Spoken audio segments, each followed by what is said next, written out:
Ernest Anderson rentra chez lui à l'improviste cet après-midi de décembre et entendit de la musique. Il resta figé pendant 3 secondes. Des années, sa maison à Denver était restée silencieuse. Ses 2 filles autistes n'avaient pas parlé, n'avaient pas ri, n'avaient pas...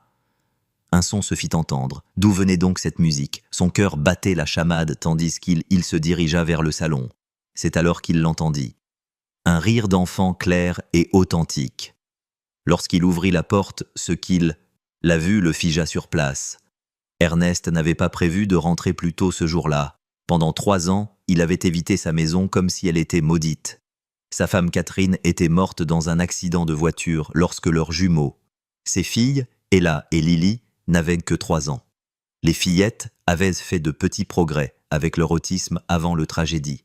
Quelques mots, un bref contact visuel de petits sourires. Après la mort de Catherine, ils ont complètement disparu. Ils ont cessé de parler, ont cessé de regarder qui que ce soit. Ils ne voulaient pas qu'ils les touchent. Ernest a dépensé plus de 2 millions de dollars pour essayer de les atteindre. 15 spécialistes ont été mobilisés pendant 3 ans. Thérapie comportementale, orthophonie. Rien n'a fonctionné. Il y a 6 semaines, il a engagé Melinda Brown, sera chargée de la gestion de la maison. 29 ans, discrète et efficace. Elle nettoyait, cuisinait et restait à l'écart. Ernest la remarquait à peine. Mardi, sa réunion s'est terminée plus tôt que prévu. Il est rentré chez lui en voiture. En entrant, il a entendu de la musique douce et classique. Son cœur s'emballa. La maison était silencieuse depuis 3 ans. Puis il entendit des rires aigus authentiques, ceux de ses filles. Il ne les avait jamais entendus rire. Depuis le matin où Catherine leur avait préparé le petit déjeuner quelques heures avant sa mort, Ernest atteignit la porte du salon et la poussa. Elle s'ouvrit. Ce qu'il vit figea le monde. Melinda se tenait au centre de la pièce, les bras levés ondulants comme l'eau. Et sur de chaque côté d'elle, vêtues de tutus roses, se trouvaient Ella et Lily, dansant leurs visages, rayonnant d'une joie pure. Ils étaient pleinement présents, vivants d'une manière qu'il n'avait jamais vue. En 3 ans. Sa mallette tomba au sol. 3 têtes se retournèrent. Puis Ella fit quelque chose d'impossible. Elle le regarda droit dans les yeux, soutint son regard et tendit une petite main vers lui. Ernest tomba à genoux. Pour la première fois en 3 ans, lorsqu'il tendit la main vers ses filles, elles ne répondirent pas. Il s'éloigna. Quand la musique s'arrêta, il leva les yeux vers Melinda, les larmes ruisselant sur son visage. « Comment ?» murmura-t-il. Melinda s'agenouilla à leur côté. Ils n'ont jamais été inaccessibles, monsieur Anderson. Ils avaient simplement besoin de quelqu'un qui accepte de les rencontrer. Où sont-ils? Ernest la fixa du regard. 15 spécialistes avaient échoué, et une femme, une domestique qu'il connaissait à peine, avait accompli l'impossible en 6 semaines.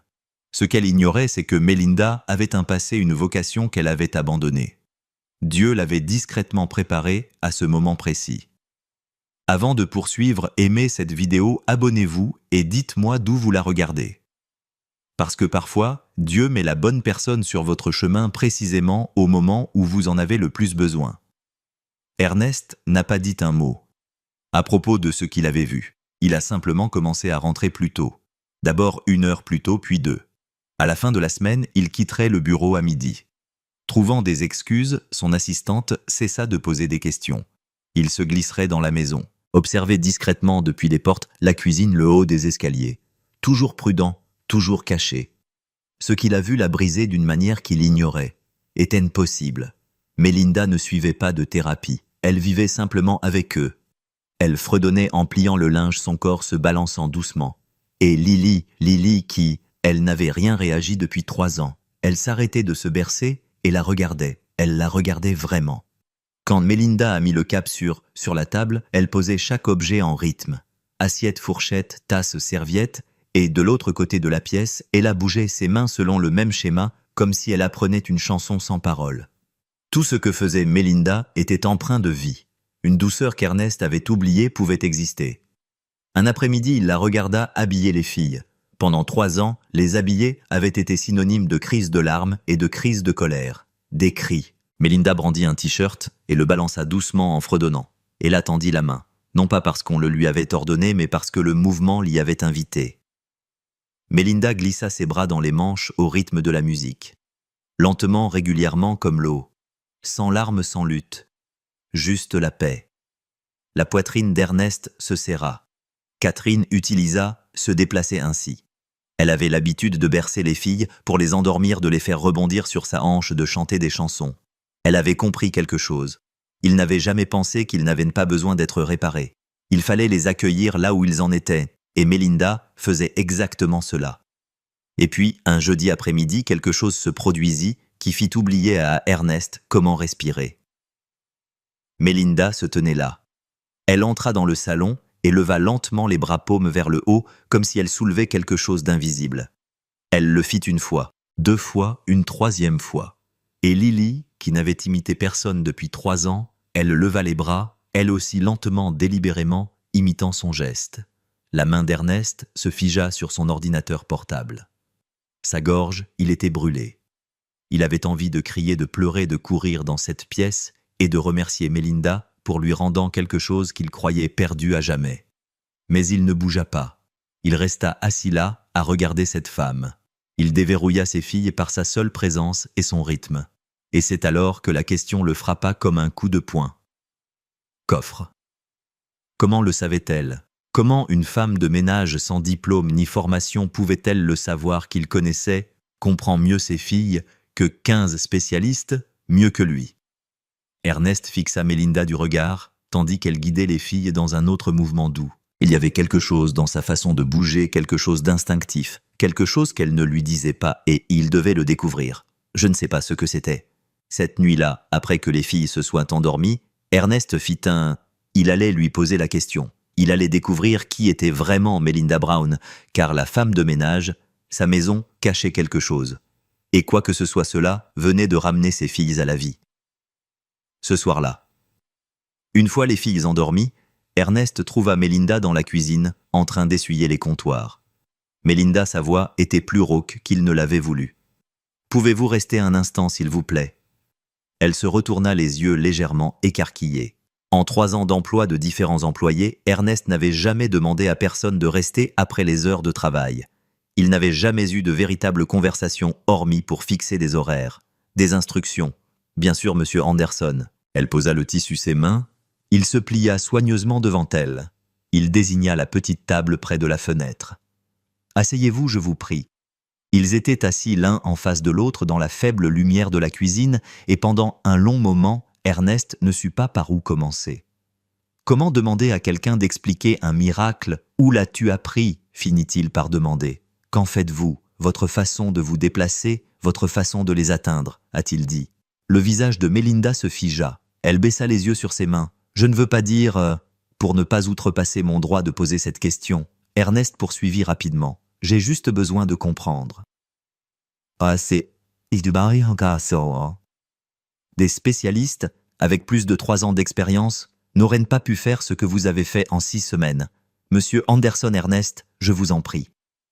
Elle leva alors les yeux vers lui, et il vit dans son regard quelque chose qu'il n'avait pas remarqué auparavant, de la douleur. Une douleur profonde et ancienne qui, elle, fit écho à la sienne. « Je n'ai pas toujours été une bonne, » dit-elle doucement. Ces mots résonnèrent dans l'air, entre eux. J'ai travaillé comme danse-thérapeute pendant 3 ans auprès d'enfants, avec des besoins particuliers, principalement des personnes autistes. Je me suis spécialisé en communication non verbale. Elle marqua une pause, la mâchoire serrée. Le serrage, j'étais doué pour ça. Vraiment doué jusqu'à ce que je ne le sois plus. Ernest se pencha en avant, le cœur battant la chamade. Que s'est-il passé ? Un burn-out. Les mots sont sortis comme une confession. J'ai pris chaque échec personnellement, chaque enfant que j'ai.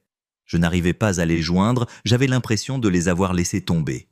Après 3 ans, j'ai craqué. Il est parti il y a 2 ans et a accepté des emplois domestiques pour se reconstruire, pour prendre du recul par rapport au poids de tout cela. Ernest se sentait comme il avait reçu un coup de poing dans la poitrine. Vous êtes une thérapeute qualifiée. Elle a été corrigée doucement. J'ai abandonné mon permis. Je n'exerce plus. Mais tu l'as vu dès le premier jour. Tu le savais.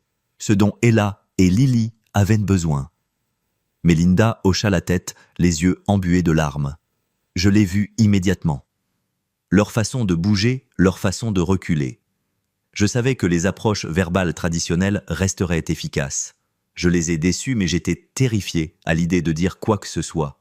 Qui croirait la bonne Ernest serra les poings sur la table, non pas par colère envers elle, mais par rage envers lui-même. Je te payais le salaire minimum pour nettoyer les sols, alors que tu faisais le travail pour lequel je payais des spécialistes à 6 chiffres. Échoué, dit M. Anderson avec sérieux. Sa voix se brisa. Vous m'avez rendu mes filles. Mélinda, et tu as fait ça en pensant devoir cacher qui tu es vraiment parce que j'étais trop aveugle pour te voir. Elle détourna le regard. Une larme coula sur sa joue. Apprends-moi, dit soudain Ernest. Apprends-moi comment les atteindre, comment être pleinement présent avec eux tel que tu es. Mélinda croisa son regard. Ce n'est pas une question de technique, Ernest. Il s'agit d'être présent, d'être patient, de les rencontrer dans leur univers au lieu de les forcer à s'exprimer. Les intégrer au nôtre. Alors enseignez-moi cela, dit-il, parce que j'ai été absent pendant des années et je suis prêt à rentrer à la maison. Mélinda l'observa longuement, puis elle hocha la tête. D'accord. Mais il y avait autre chose en elle. Son expression était empreinte d'incertitude, comme si elle ouvrait une porte qu'elle avait gardée verrouillée pendant 2 ans. Et Ernest n'avait aucune idée de ce qui l'attendait. L'idée qu'en l'invitant à s'impliquer davantage dans leur vie, elle devrait finalement affronter ce qui l'avait brisé. Tout d'abord. Une semaine plus tard, Mélinda découvrit quelque chose qui allait tout changer. Ernest avait enfin... Il lui a donné la clé du bureau de Catherine, une pièce qu'il avait gardée fermée à clé pendant 3 ans. « Fais ce que tu as à faire », avait-il dit d'une voix à peine assurée. Mélinda travaillait avec précaution, traitant chaque chose comme si c'était le cas. C'était sacré. Les livres de Catherine, ses chaussons de ballet sur l'étagère des photos d'elle dansant avant que tout ne bascule. Plus fort. Puis, elle ouvrit le placard. Derrière la robe de mariée de Catherine, elle trouva une boîte sans étiquette poussiéreuse. À l'intérieur se trouvaient des dizaines de petits disques durs, chacun étiqueté de la main de Catherine avec des dates. Certains dataient de sa grossesse, d'autres depuis que les filles étaient bébés. La dernière datait de 2 jours avant l'accident. Mélinda portait la boîte, en bas les mains tremblantes. Ernest était dans la cuisine, les yeux rivés sur son café. Quand elle posa la boîte devant, son visage devint blanc. « Je les ai trouvés dans son bureau, dit Mélinda doucement. Je pense que tu dois les voir. » Ernest fixa l'écriture de sa femme comme si elle allait le briser. « Veux-tu rester ?»« Je ne peux pas faire ça seul, » murmura-t-il. Mélinda s'assit à côté de lui. Ernest brancha la prise. Au premier trajet, l'écran a vacillé. Catherine est apparue enceinte, assise dans son bureau. Elle paraissait fatiguée, mais rayonnante. « Mais chérie, dit-elle devant la caméra. Si tu regardes ça, c'est que maman n'est pas là pour te le dire elle-même. Je sais que les mots sont difficiles pour toi. Alors, j'enregistre ma voix, mes mouvements, mes chansons. Ainsi un jour, même si je ne peux pas être là, mais tu m'auras toujours. » La vidéo montrait Catherine chantant des berceuses, dansant lentement, se déplaçant avec la même grâce dont Mélinda faisait preuve avec les filles. Les mains d'Ernest tremblaient, tandis qu'il enchaînait les vidéos. Catherine l'avait su d'une manière ou d'une autre, elle avait su que ses filles en auraient de besoin. Puis j'ai ouvert le dossier final, 2 jours avant l'accident. Catherine regarda droit dans l'objectif, la voix ferme et déterminée. Sincèrement, si quelque chose m'arrive, ne laissez pas les filles s'arrêter de bouger. Le mouvement est leur langage. Trouvez quelqu'un qui le comprend. Ne laissez pas le chagrin les accabler. Ils les figèrent. La vidéo se termina. Ernest fixa l'écran noir. Puis il s'est complètement effondré. Il a laissé tomber sa tête dans ses mains et a sangloté. Des sanglots bruts et incontrôlés venus d'un endroit. Il l'avait gardé enterré pendant 3 ans. Mélinda ne dit rien. Elle se contenta de le déposer. Elle posa doucement sa main sur son épaule. Quand Ernest leva enfin les yeux, son visage était mouillé, ses yeux rouges. « Elle le savait, murmura-t-il. Et j'ai tout enfoui au plus profond de moi. Tu étais en deuil, dit Mélinda. Tu as fait ce que tu as pu, dit Ernest en secouant la tête. Elle m'a laissé une feuille de route, et Dieu t'a envoyé pour m'aider à le suivre.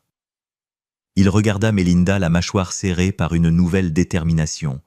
M'aideras-tu à utiliser des vidéos avec les filles qu'elles entendent à nouveau leur mère. Mélinda acquiesça, chaque jour. Mais alors qu'Ernest tenait ce dernier volant, aucun d'eux ne savait que cela allait apporter. Le retour de la voix de Catherine révélerait quelque chose auquel ils ne s'attendaient pas, quelque chose qui prouverait que Catherine avait raison sur toute la ligne. 2 semaines après avoir trouvé les vidéos de Catherine, Quelque chose s'est produit qu'Ernest, il s'en souviendrait toute sa vie. Ils avaient commencé à intégrer les enregistrements de Catherine aux séances quotidiennes. La voix emplit à nouveau la maison douce, chaleureuse, vivante. Au début, Ernest s'en inquiéta. Entendre leur mère aurait brisé les filles et les aurait replongées dans les ténèbres. Mais ce ne fut pas le cas. Au contraire, Ella et Lily réagirent à la voix de Catherine comme des fleurs se tournant vers la lumière du soleil. Elles se déplaçaient avec plus d'aisance et souriaient, plus souvent. C'était comme si une partie d'eux se souvenait encore même après 3 ans de silence. Cet après-midi-là, ils étaient tous les 3 au salon. On entendait doucement les berceuses de Catherine, celles qu'elle avait l'habitude de chanter.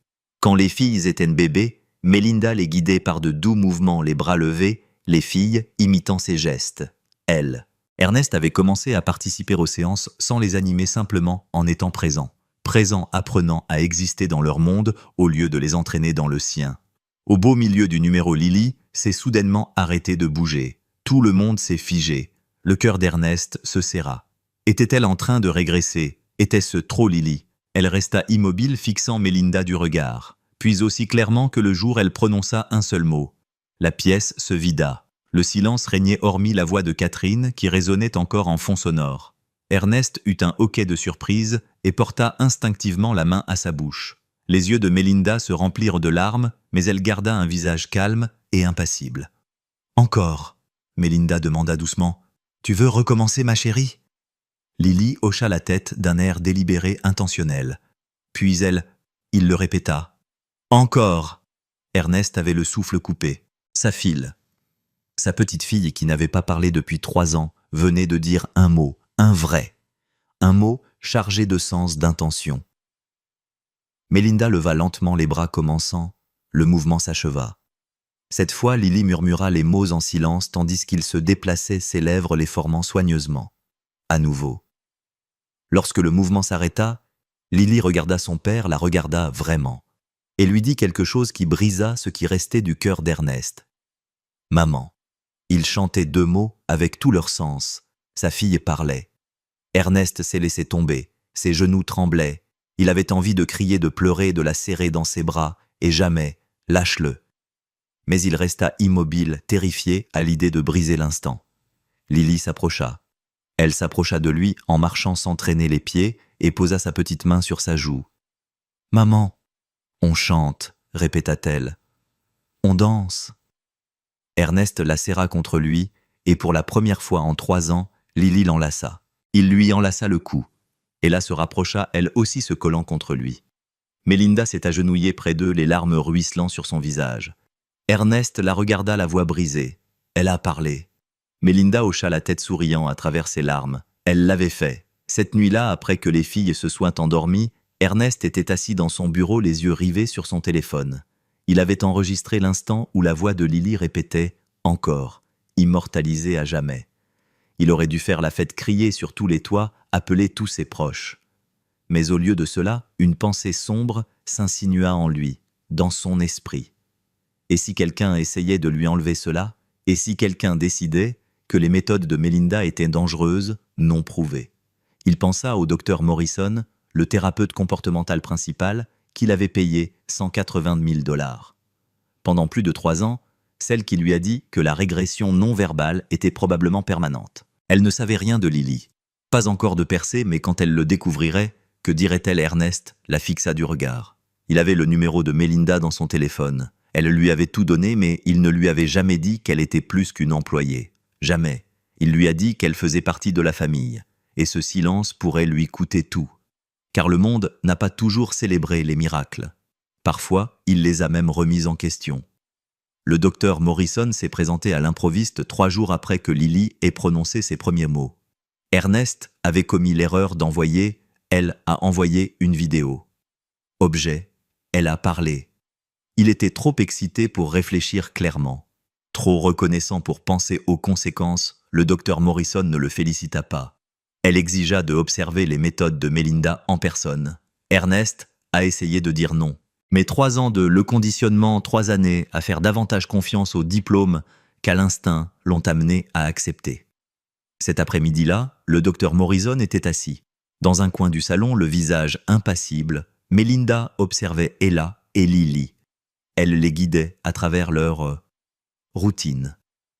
La voix de Catherine résonnait doucement. Les filles se déplaçaient avec concentration, avec joie. Lily a de nouveau utilisé ces nouveaux mots. Plus maman chantait, Ella était visiblement attentive, les yeux brillants et présents. Pour n'importe qui d'autre, cela aurait ressemblé à un miracle. Le docteur Morrison, lui, y voyait autre chose. Après la séance, elle entraîna Ernest dans le couloir, le visage grave. « Monsieur Anderson, ce à quoi je viens d'assister. Dangereux. » Ernest cligna des yeux. « Dangereux. » Ma fille parle encore. Non réglementée, la méthodologie, a rétorqué sèchement le docteur Morrison. La thérapie par le mouvement sans supervision clinique adéquate. Cette femme n'a aucune activité physique. Licence, aucune responsabilité. Ce qu'elle fait, c'est de la pseudoscience déguisée en traitement. La mâchoire d'Ernest se crispa. Ça fonctionne. Vraiment, la voix du docteur Morrison s'est faite plus grave. Ou bien votre fille. Des sons d'appariement. L'écholalie est fréquente dans l'autisme. Cela pourrait être dénué de sens. La répétition et non une véritable communication est un enseignement à encourager sans évaluation adéquate. Cela pourrait entraîner une régression pire qu'auparavant. Ernest sentit son estomac se nouer. Vous dites qu'elle ne parle pas vraiment. Je dis que vous jouez avec l'avenir de votre fille. Le docteur Morrison jeta un coup d'œil au salon où Melinda rangeait. Cette femme se prend pour une thérapeute sans le savoir. Je dois fournir des informations sur mes qualifications. J'ai l'obligation déontologique de signaler cela au service de protection de l'enfance. Ces mots ont glacé Ernest. Tu menaces d'appeler les services sociaux. Je protège vos enfants du danger. Le visage du docteur Morrison s'adoucit légèrement. Ernest, je comprends que tu sois désespéré, mais tu as investi 3 ans dans des approches fondées sur des données probantes. Ne jette pas tout par la fenêtre. Que de recourir à des méthodes non éprouvées mises en œuvre par le personnel de maison. Ernest resta là pris entre deux réalités. Le docteur Morrison incarnait tout ce en quoi on lui avait appris à avoir confiance. Diplômes, institutions, distance clinique. Elle lui avait pris 180 000 $ sur 3 ans et ne produisit que des rapports et des pronostics prudents. Puis, il pensa à Melinda. Non des qualifications sur sa liste de paix, sa simple présence, sa simple patience, juste 3, des années d'entraînement qu'elle avait abandonnées parce qu'elle y tenait trop. Et ses filles présentes, vraiment. Réagissant réellement vivant pour la première fois depuis la mort de Catherine, Ernest regarda le docteur Morrison, vous fixa droit dans les yeux. « Vous aviez 3 ans, dit-il doucement. 3 ans et $2. Millions. Vous m'avez donné des graphiques et des évaluations cliniques, mais vous ne m'avez jamais donné, j'espère.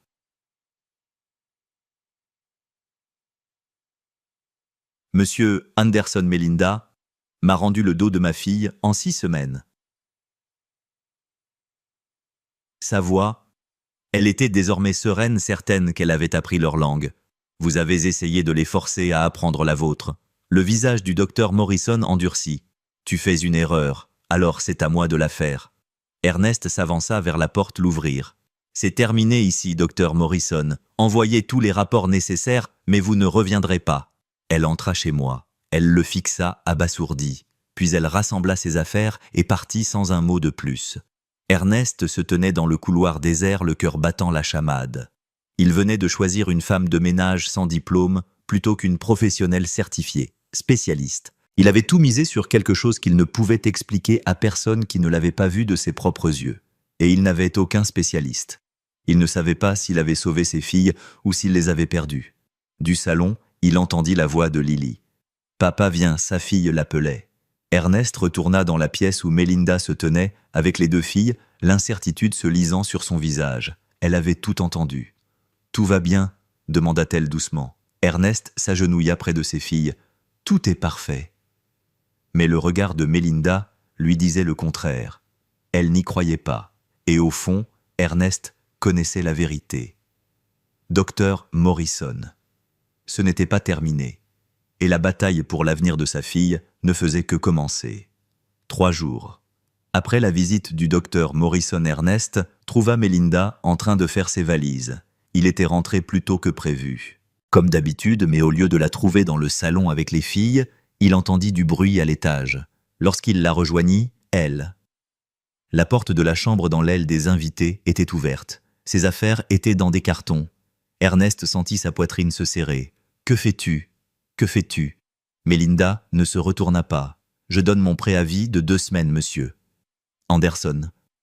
Ce titre officiel le frappa comme une gifle. Elle ne l'avait pas appelé ainsi depuis la nuit où ils avaient regardé Catherine des vidéos. Pourquoi sa voix était plus rauque qu'il ne l'avait voulu? Elle finit par regarder, leurs yeux étaient rouges. « Ma sœur dirige une entreprise de nettoyage à Philadelphie. Elle m'a proposé un poste de superviseur. Meilleur salaire, moins compliqué. » Compliqué. Ernest entra dans la pièce. « Mélinda, de quoi s'agit-il vraiment ?» Elle posa le pull qu'elle portait. Elle replia les bras, les mains tremblantes. « J'ai dépassé les bornes. Je ne suis pas leur mère. Je ne suis pas leur thérapeute. Je suis juste la femme de ménage. » Et après ce qu'a dit le docteur Morrison a tort. Vraiment. La voix de Mélinda se brisa. Et si elle avait raison? Et si je faisais plus de mal que de bien? Et si les paroles de Lily ne signifièrent rien? Et si j'avais fait semblant tout ce temps, et que j'étais trop aveugle pour le voir? Ernest la fixa du regard. Tu n'y crois pas? Je ne sais plus ce que je crois. Des larmes coulèrent sur ses joues. Mais je sais que je ne peux pas être la raison pour laquelle quelqu'un vous dénonce au service de protection de l'enfance. Je ne peux pas être la raison pour laquelle vous perdez vos filles. C'est grâce à toi que je les ai récupérées. Mélinda secoua la tête. Je suis Ernest, un employé. C'est tout. C'est tout. Ça devrait l'être. Les mots planaient entre eux comme un mur. Ernest comprit avec une clarté écœurante qu'il avait fait ça. Il ne lui avait jamais dit qu'elle était plus que ça. Il ne l'avait jamais fait se sentir comme une membre de la famille. Il l'avait laissée exister dans cet impossible l'espace, essentiel mais invisible. Lui sauver la vie en croyant qu'elle était juste, elle faisait son travail. « Quand partez-vous » demanda-t-il doucement. « 2 semaines, dit-elle en s'essuyant les yeux. Je resterai pendant la transition, je vous aiderai. Trouve quelqu'un d'autre. » Ernest avait envie de se disputer, de la supplier, de lui dire qu'elle ne pouvait pas être remplacée, mais les mots restaient coincés dans sa gorge, mêlés à 3 années de chagrin et de culpabilité qu'il ne savait pas comment prononcer.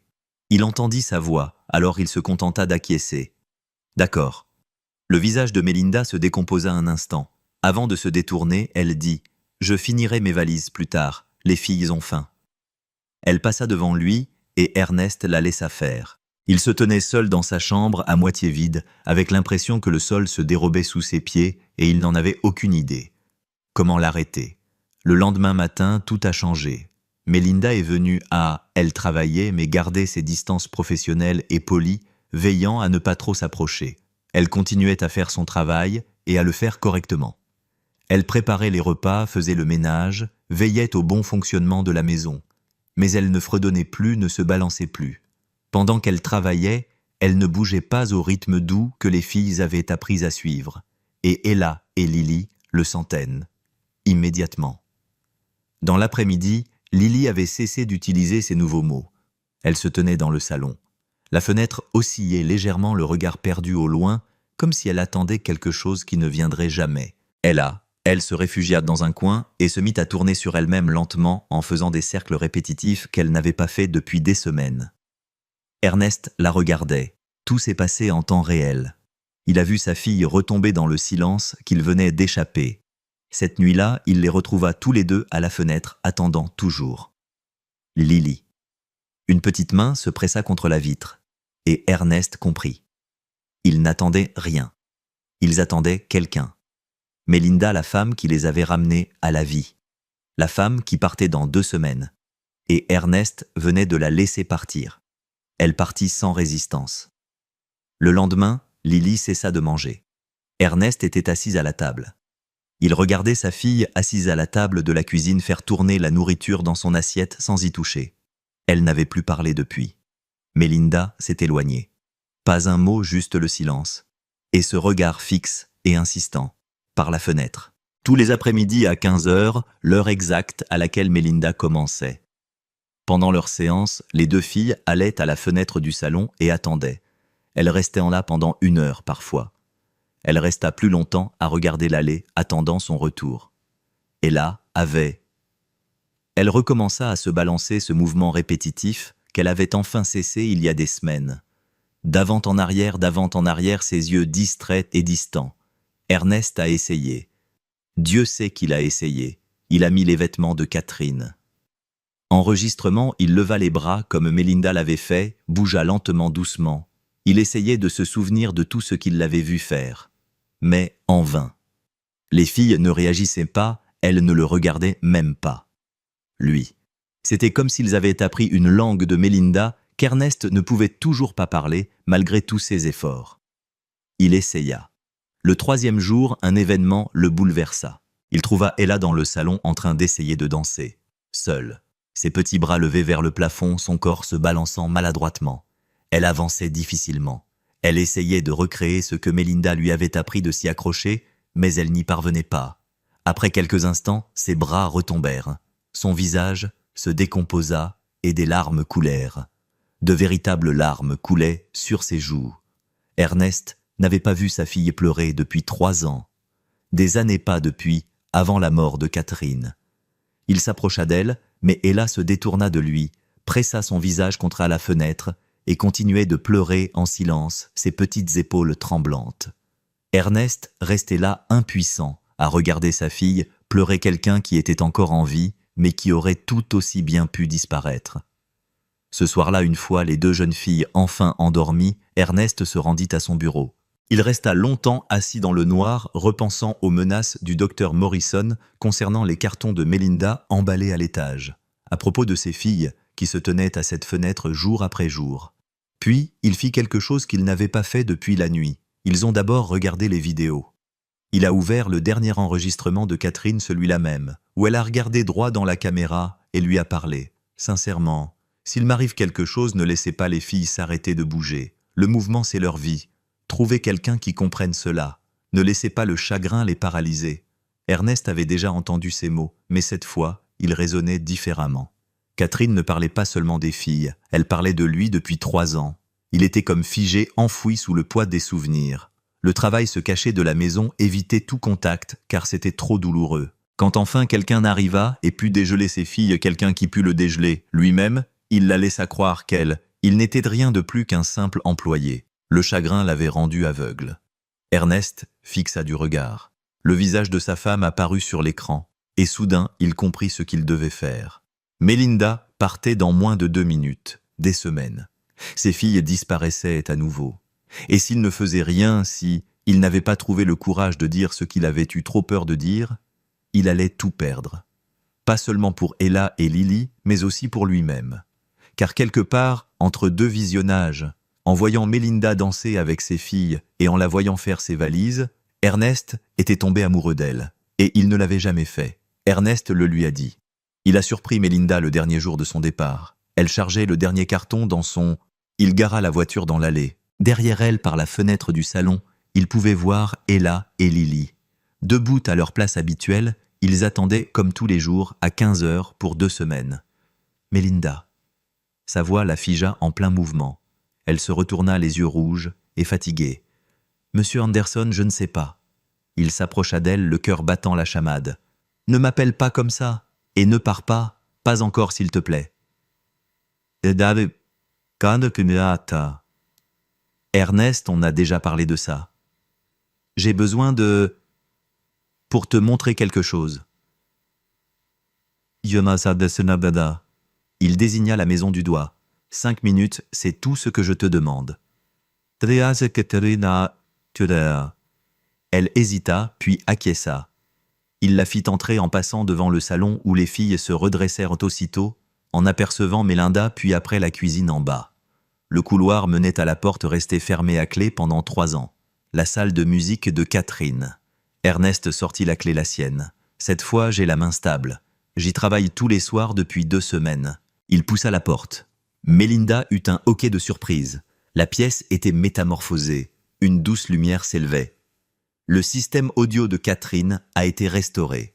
Et chaque mur était recouvert de dizaines de dessins d'Ella. Chacun d'eux montrait même chose. 4 personnes se tenant la main dansant. Et au-dessus d'eux, dans le coin de chaque dessin, une femme blonde en...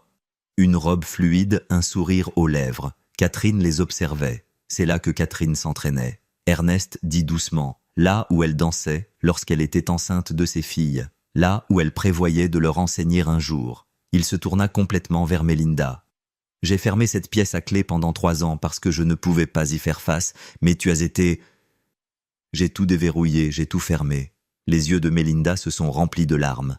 Ernest a pris un respire. « Tu n'es pas qu'une simple femme de ménage, Mélinda. Tu ne l'as jamais été. Tu as sauvé mes filles. Tu m'as sauvée. Et je te laisse faire. Je pensais que vous n'étiez rien de plus que des employés. Parce que j'avais trop peur d'admettre ce qui se passait réellement. Sincèrement, je suis dedans. Je t'aime. » Les mots sont sortis bruts, sincères. Je ne sais pas quand c'est arrivé. Peut-être la première fois que je t'ai vu danser avec eux.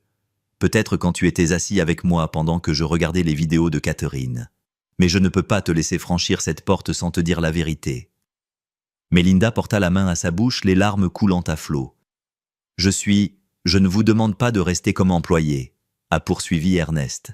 « Je vous demande de rester comme membre de la famille, car c'est ce que vous êtes pour nous. » Ella et Lily. « À moi. » Une petite voix s'éleva du couloir. « Mélie. » Elles se retournèrent toutes les deux. Ella et Lily se tenaient dans l'embrasure de la porte attirées par le regard de Mélinda. Présence. Ernest s'agenouilla. « Les filles, venez ici. » Elles entrèrent lentement dans la pièce. Leurs yeux s'écarquillèrent en voyant les dessins qui recouvraient les murs. Lily en désigna un du doigt. « On dessine. »« Vous dessiniez, » répondit Ernest, doucement. « Parce que tu le savais avant moi. » Il regarda Mélinda. « M'aiderez-vous à bien faire les choses? Aidez-moi à honorer Catherine en refusant de rester figée. » Mélinda était incapable de parler. Elle se contenta d'acquiescer les larmes coulant librement. Ernest appuya. Ils passèrent les enregistrements de Catherine. Sa voix emplit la pièce, les berceuses qu'elle chantait autrefois. Pendant un instant, tout le monde, Lily se figea. Puis, lentement, elle commença à vaciller. Ella tendit la main vers Mélinda. Mélinda, il le prit, puis tendit la main vers celui d'Ernest. Il le saisit comme une bouée de sauvetage. Tous les 4 formèrent un cercle au centre de « Dans la salle de musique de Catherine, ils commencèrent à bouger. » Ce n'était pas parfait, ce n'était pas chorégraphié. Simplement honnête, authentique, présent. Au milieu de la chanson, Lily s'est arrêtée. Tout le monde. Ils retinrent leur souffle. Puis elle parla d'une voix claire et forte. « Maman chantait, nous dansions. Maman, heureux. » Le visage d'Ernest se décomposa. Il tomba à genoux. Et 3 années de chagrin refoulé finirent par exploser. Tous deux, les filles l'enlacèrent sans hésiter. Mélinda s'agenouilla près d'elle, la main sur l'épaule d'Ernest. « Elle me manque !» murmura Ernest, la voix étranglée. C'était la première fois qu'il le disait à voix haute à ses filles. « Elle me manque tellement. » Ella. Elle pressa son front contre le sien. Elle ne dit rien, mais ses yeux en disaient long. « Je sais, moi aussi. » Ils restèrent ainsi. Ils se tenaient l'un contre l'autre dans la chambre de Catherine bercée par sa voix. Et pour la première fois en 3 ans, le chagrin ne se faisait plus sentir, comme une noyade. C'était comme une libération. Quand ils se sont enfin levés, Lily prit la main de Mélinda. Puis les filles joignirent leurs mains libres formant un cercle. Lily dit de nouveau. Ils dansèrent doucement. Et quand Ernest regarda Mélinda de l'autre côté du cercle, il ne voyait pas seulement la femme qui avait sauvé ses filles. Il voyait la femme avec laquelle il voulait passer le reste de sa vie. Il restait une question à laquelle aucun d'eux n'avait répondu à voix haute. Mélinda allait-elle rester 6 mois plus tard? Tout avait changé. Ernest se tenait dans la cuisine un samedi matin, regardant par la fenêtre. Mélinda. Ils ont appris aux filles une nouvelle routine dans le jardin.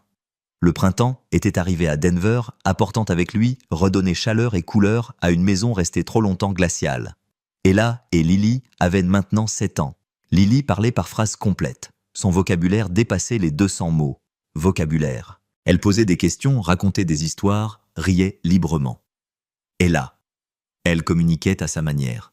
Quelques mots, surtout des mouvements et des gestes, et c'est tout. Elle était belle, elle aussi. Elle n'avait pas besoin d'être comme tout le monde. Elle avait juste besoin d'être vue. Ils n'étaient pas guéris. Autisme. Ce n'était pas quelque chose qui nécessitait une guérison, mais ils étaient entiers, liés, aimés. Exactement comme avant. Mélinda n'avait pas séjourné dans l'aile réservée aux invités, comme membre du personnel, mais aussi comme un membre de la famille. Les filles l'appelaient Mélie, et chaque à 15 heures de l'après-midi, ils se retrouvaient encore dans la salle de musique de Catherine pour danser. Parce qu'ils y étaient obligés, parce qu'ils le voulaient. Ernest les rejoignit, alors sans pour autant les diriger. Il était simplement présent. Il avait appris à élever sa fille selon ses propres conditions, à communiquer avec patience, plutôt qu'avec pression, ils ne considérant pas leur autisme comme une tragédie, mais comme une manière différente de vivre le monde. Cet après-midi-là, tandis que la musique flottait dans l'air, par les fenêtres ouvertes, tandis que les filles tournaient pieds nus dans l'herbe, Ernest sortit. Mélinda le remarqua, et elle sourit d'un sourire qui lui serrait encore le cœur.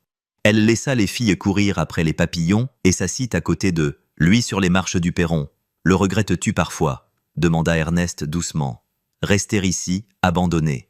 Philadelphie. » Mélinda regardait Ella et Lily, dansèrent au soleil, leur rire résonnant encore. La brise. Elle repensa à la femme qu'elle était 2 ans auparavant, épuisée, brisée, persuadée d'avoir laissé tomber tout le monde. Elle a essayé d'aider. Puis elle a posé son regard sur ces 2 jeunes filles extraordinaires qui lui avaient appris que la guérison n'était pas un processus linéaire. Cette connexion n'exigeait pas la perfection. Cet amour pouvait exister dans le silence, le mouvement et la patience. « Je n'ai rien abandonné », dit-elle doucement. « J'ai tout retrouvé. » Ernest prit sa main. « Ces filles m'ont aussi appris quelque chose, que je ne peux pas contrôler, tout, que parfois le mieux que je puisse faire, c'est simplement d'être présent. Et toi aussi. » « Je le fais, ça dit Mélinda tous les jours. » De l'autre côté de la cour, Lily a crié « Papa Mélie venait danser. » Ernest et Mélinda se leva. Tandis qu'elle s'approchait des filles, Ella accourut, leur saisit les mains et les entraîna dans un cercle. La vieille musique de Catherine résonnait grâce aux haut-parleurs qu'Ernest avait apportés dehors. Et là, dans le jardin où le chagrin avait... Une fois que tout fut devenu gris, 4 personnes dansèrent ensemble. Pas parfait, pas chorégraphié, mais authentique. Ernest regarda Mélinda, et elle regarda, il revit. Dans ses yeux, il vit l'avenir chaotique et magnifique et plein de grâce. Plus tard dans la soirée, une fois les filles endormies, Ernest trouva la photo que Mélinda avait prise cet après-midi-là. Tous les 4. Les voilà en pleine rotation, les bras levés, le visage rayonnant de joie. Il le posa sur la cheminée, à côté du portrait de Catherine. 2 images, 2 chapitres d'amour, tous 2 vrais, tous 2 sacrés. Sous la nouvelle photo, Ella avait écrit en lettres soignées « Nous dansons, nous nous aimons, nous sommes une famille ». Ernest a tracé les mots du doigt. Pendant 3 ans, il a cru que guérir signifiait oublier. Qu'aller de l'avant impliquait de laisser Catherine derrière soi. Mais ses filles lui avaient appris quelque chose de mieux. Guérir ne signifiait pas oublier. Cela signifiait transformer la douleur en présence. Cela signifiait honorer ce qui avait été perdu en choisissant de vivre pleinement. La voix de Catherine ferait toujours partie de leur histoire. Son amour ne s'était pas éteint avec sa mort. Il avait simplement appris de nouvelles choses, marche. Et debout dans son salon, contemplant les 2 portraits côte à côte, Ernest comprit ce que Dieu avait voulu. Je le murmurais depuis le début. L'amour ne remplace pas l'amour. Elle se multiplie. La grâce n'efface pas le chagrin. Elle l'accompagne. Et parfois le miracle. Ce pourquoi vous priez ne ressemble pas à ce que vous attendiez. Parfois cela se présente sous une forme inattendue. Parler une langue dont vous aviez oublié l'existence et vous apprendre que le chemin du retour à la vie ne passe pas par la réparation de ce qui est cassé. C'est en apprenant à danser à nouveau. Dehors, la pluie commença à tomber douce, et douce comme la pluie tombée le jour de la mort de Catherine. Mais à l'intérieur, il n'y avait que de la chaleur, que de la musique, que les sons d'une famille qui avait appris à respirer à nouveau. Et dans cette maison de Denver sous un ciel qui en avait vu tant. Beaucoup de chagrin, la guérison se poursuivait en dansant pieds nus imparfaite et magnifiquement, magnifiquement réelle. Well, I can't stop 3 people flooding me vents. I literally said I'm giving a vent. No, I haven't ordered anything. I'm honestly not even in the mood Just don't know anymore. why we fully left A off. Why here 1B? Yeah, do the deep smoke this round. Smoke over here. Like shop? Okay. I'm trying to walk up with a shotgun and hold it for a little bit. Hawk out! Blinded. Mm.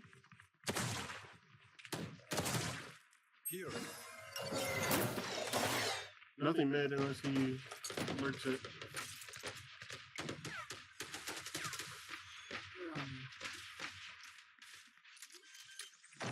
Funny.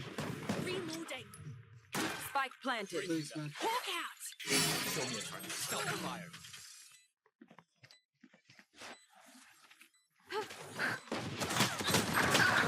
One like that, Vince. Last player standing. That sounds crazy. I was just there. Flawless.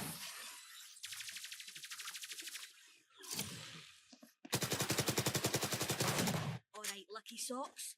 Don't fail me now.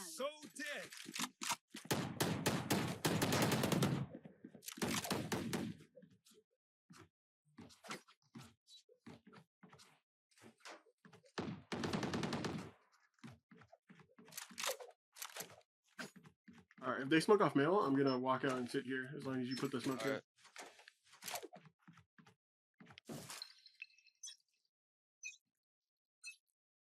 Hawk out! One market. I didn't scan anyone. Dogging B man. I'm gonna come help chamber. Yeah. There's a couple B man. Why are you smoking me off? I've got your I trail. didn't know you had out. Upside I'm full blind. Multiple enemies. Jets out, new box. Scout destroyed.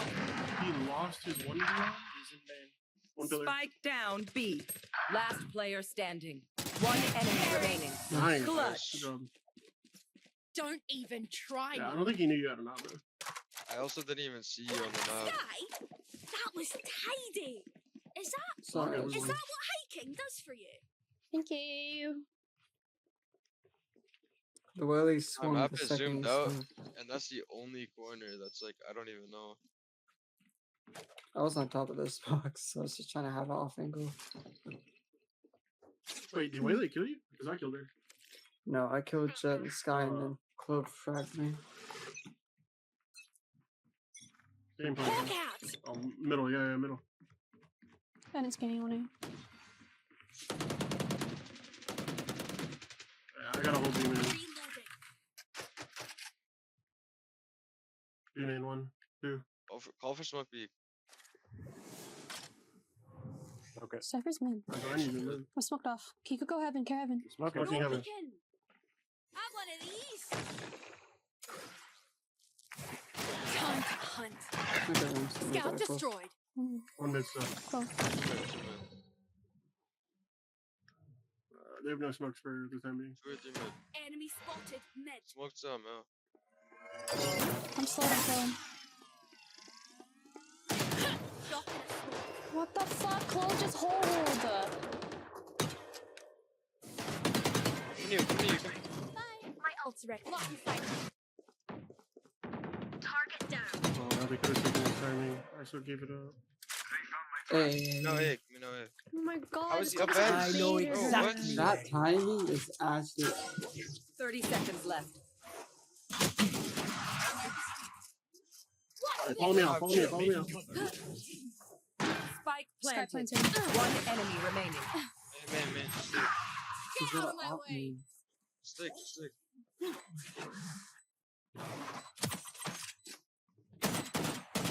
He has off.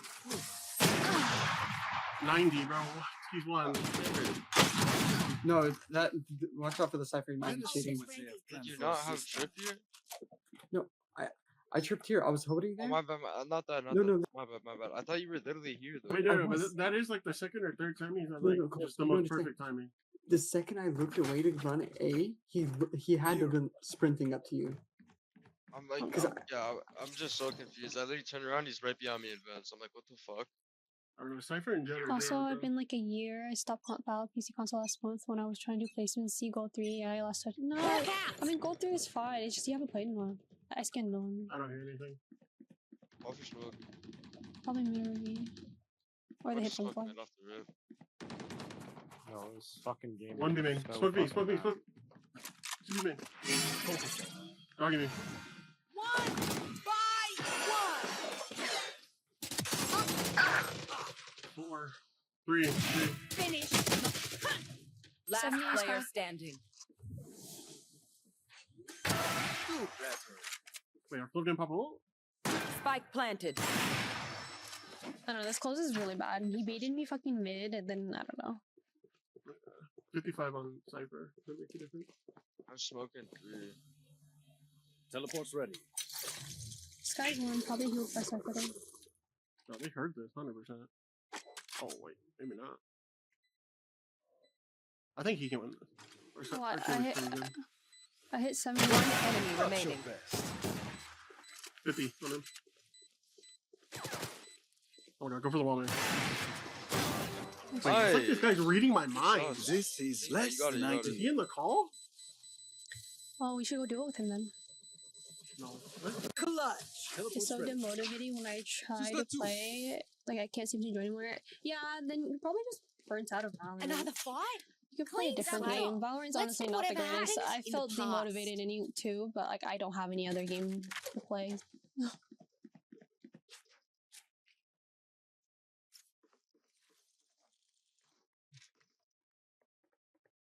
Nice. Great kills on site. Who will I spot first?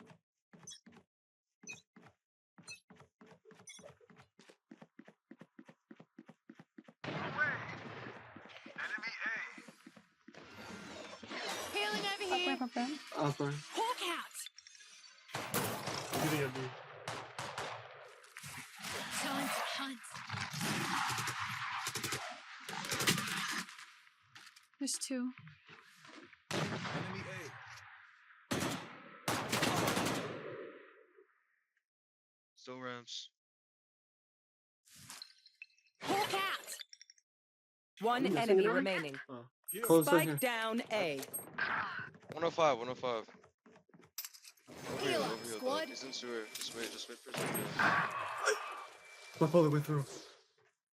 Still over here, just wait. He'll be Coming one towards of me.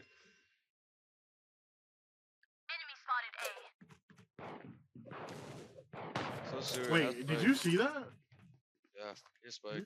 That's weird. I'll try and bait for you if he comes here. He's outside of A right now. He's 1 HP. I would just fold. 30 seconds left. Enemy spotted A. Heal up, squad.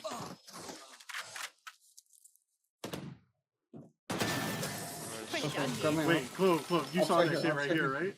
What? I don't. What do you Alright. mean? Like he ran away exactly as you did. It seems these Yeah, it's strangers like want me close. dead. He just jump spots this? You guys are You too did. loud. I couldn't grab his You grabbed Spike. I don't think. I think he like just. I don't know. I think he Oh, just who had really good cares? control. Again, I'm on 50 pin. No, I don't know, that was weird. If you hold right here and you Doesn't hear look them weird, dog, though, shoot my in dog, my opinion. please. Yeah, I can shoot the dog. Well, I'll play right here. I'll first smoke on B, by the way. Don't hear Smoke anything mid, yet. fast mid. Like 3 mid.